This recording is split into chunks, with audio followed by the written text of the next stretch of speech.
네, 두 번째 키워드는 누가라는 키워드를 가지고 왔습니다. 사모펀드 의혹의 핵심 인물인 조국 전 장관의 오촌 조카 조범동 씨가 1심에서 징역 4년을 선고받았습니다. 법원은 정경심 동양대 교수와 공모 관계는 성립하지 않는다고 봤는데요. 이번 판결이 정경심 교수 재판에는 과연 또 어떤 영향을 미칠지 관심이 당연히 모아지겠죠. 두 분과 함께 재판부의 판단 배경 저희가 짚어보도록 하겠습니다.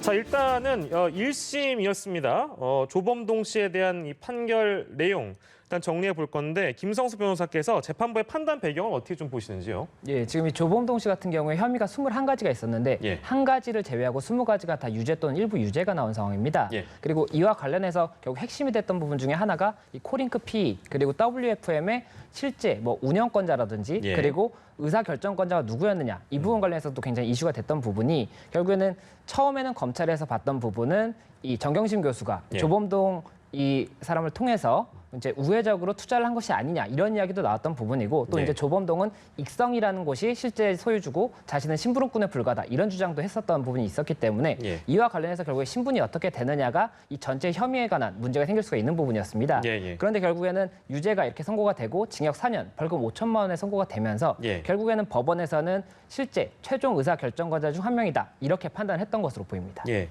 그러니까 이게 이제 물론 주목을 해야 되는 것은 조범동 씨에 대한 법원의 판단도 중요하겠습니다만 저희가 앞서서 언급한 정경심 씨와 이른바 공범 관계다라고 그러니까 검찰이 기소했던 그런 내용이 있거든요. 근데 이 부분에 대한 재판부의 판단이 결국 핵심이 될 텐데, 그러니까 공모 관계에 대한 부분은 어떻게 보고 있다고 좀 봐야 될까요?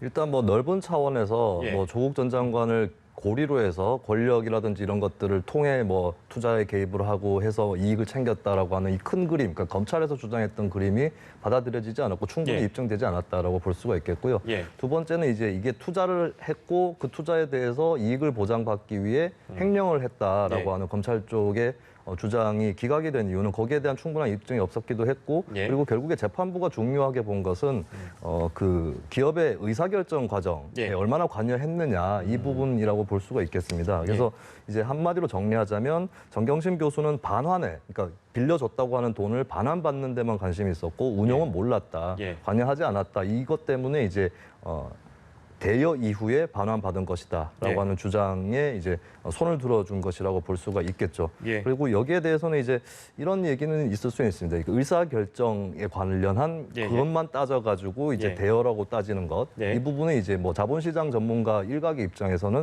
이렇게 되면은 이제 앞으로 이 비슷한 사건에서도 예. 대여라고 주장을 하고 하는 것에 힘이 실릴 수도 있다. 그러니까 예. 대여라고 하는 재판부 판단이 잘못됐다기보다는 예. 판결의 이유에서 조금 허술한 부분은 있다. 이런 지적도 일각에서는 또 있는 상황입니다. 예, 대여라고 본 부분, 그러니까 그런 부분이 어떻게 이제 성립이 되는 건지에 대한 그 배경을 김수현 평론가에서 좀 짚어주신 거고, 근데 이게 그러니까 재판부가 다릅니다. 그러니까 다른 거기 때문에 오해를 하실까 말씀드리는데 이건 이제 오촌 조카 조범동 씨 재판부가 이거와 관련돼서 선고를 내린 것인데 이제 이게 연결된 부분이 정경심 교수가 따로 재판을 받고 있기 때문에 과연 영향을 끼칠 것인가에 대한 부분이거든요. 물론 재판부의 독립성이 있는 거겠습니다만 다른 재판부라고 하더라도 연결된 부분이 있어서 정경심 교수 또한 영향을 받지 않겠는가. 이건 좀 어떻게 전망하시는지요?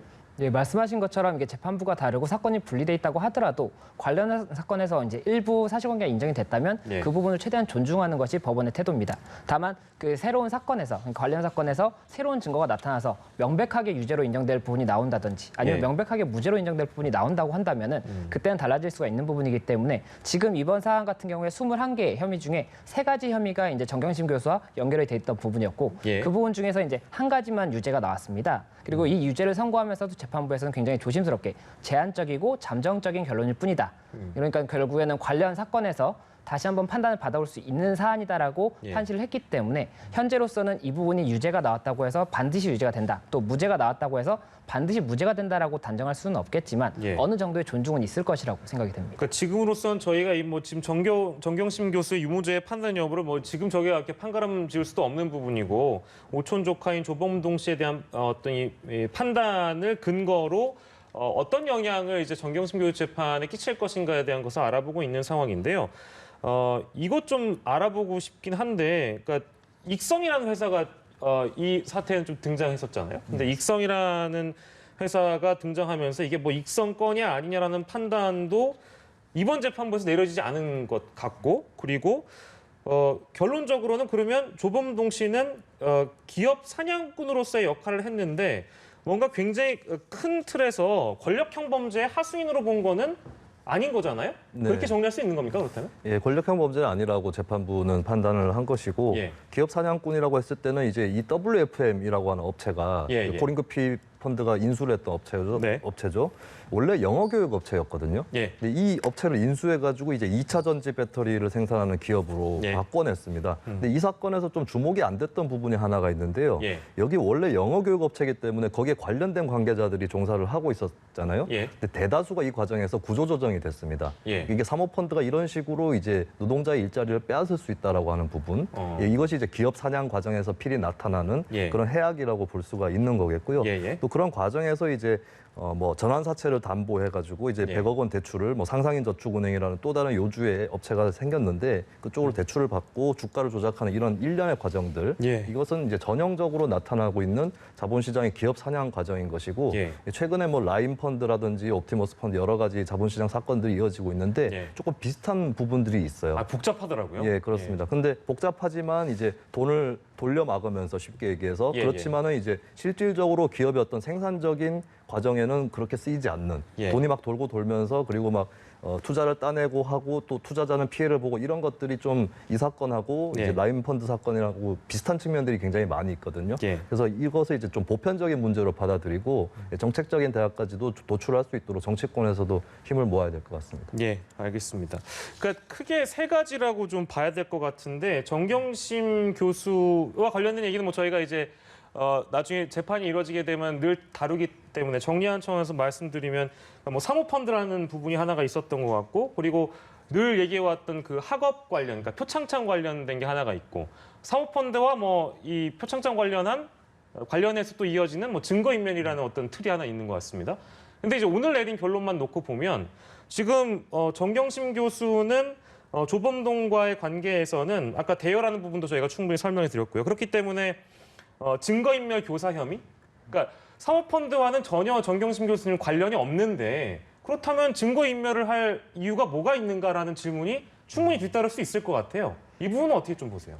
우선은 그 이유에 관해서는 아직 뭐 판결문이나 이런 부분들이 나와야 조금 더 구체적으로 네, 나올 것 그렇습니다만, 같은데, 예, 그 일단 혐의가 인정된 부분은 그겁니다. 2019년 8월 당시에 이제 이 당시에 좀 이게 문제가 예. 많이 되지 않습니까? 그러니까는 정경심 교수가 조범동에게 전화를 걸어서 예. 이제 정경심 교수의 동생 이름이 이 자료에서 나타나면 큰일이 예. 나니까 삭제해달라고 요청을 하고 그래서 예. 삭제를 했다라는 진술이 나오게 됩니다. 예. 그렇다면 그 이유가 무엇인지까지는 아직까지 뭐 판단할 수가 없겠지만 어쨌든 증거인멸을 한 부분이 맞고 그렇다면 이것을 해달라고 요청한 것은 증거인멸 교사 또는 아니면 오히려 본인이 이제 정범으로서 증거인멸 죄를 범하게 될 수가 있거든요. 예. 그렇다 보니까는 그 부분이 일단은 재판부에서는 조범동 관련해서 판단을 내리는 것이긴 하지만 예. 어쨌든 그런 사실관계가 있기 때문에 조범동이 증거인멸을 뭐 요청을 받아서 했든 어쨌든 증거인멸을 한 것 자체는 예. 맞는 것으로 보여서 유죄라고 판단을 한 것이고 예. 그래서 방금 말씀하셨던 그 사모펀드 부분 관련해서는 현재는 지금 정경심 교수가 아무런 관련이 없는 것으로 지금 판단이 날 가능성이 높을 것으로 보이고 예. 다만 입시 비리는 이제 관련이 없던 이 그건 또 다른 사건이랑 거니까요. 아예 관계가 없습니다. 근데 이 증거인멸은